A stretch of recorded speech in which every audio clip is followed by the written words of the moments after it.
Israeli Prime Minister Benjamin Netanyahu says he utterly rejects a possible agreement between Western countries and Iran over its nuclear program.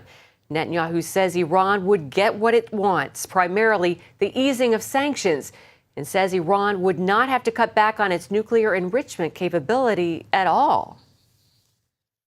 So Iran got the deal of the century, and the international community got a bad deal. This is a very bad deal.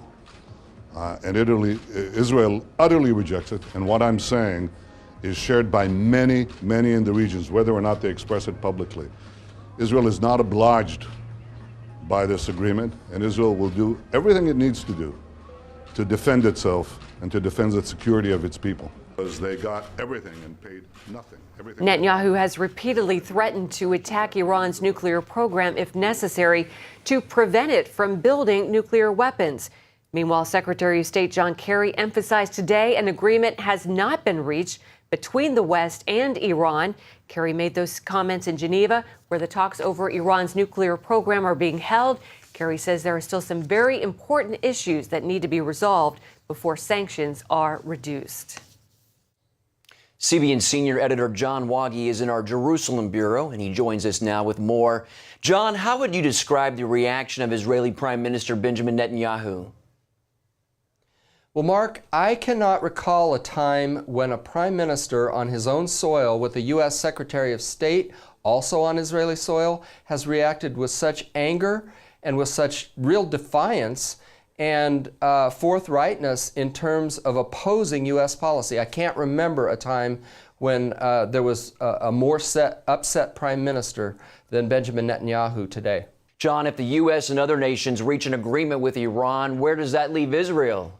Well, it leaves Israel basically standing alone. I mean, we're talking about 5 of the greatest powers in the world, along with Germany, coming to this agreement, and all their secretaries of state and foreign ministers converging on Geneva, while Israel is blatantly and articulately opposed to it. And now there are some countries that Netanyahu has referred to without naming them, and Saudi Arabia is one of them, who's also very upset that the Western powers are caving into Iran. But it leaves Israel alone. And if you'll recall, just a little more than a month ago, Benjamin Netanyahu at the United Nations said Israel would stand alone and would defend itself if it had to. So that is pretty much, I think, why he's so angry, is because that's where Israel finds itself today, alone. John, do you see any historical parallel in today's situation? Well, you know, I've been reading recently the book by Winston Churchill and his write-up about the gathering storm, the period between World War I and World War II.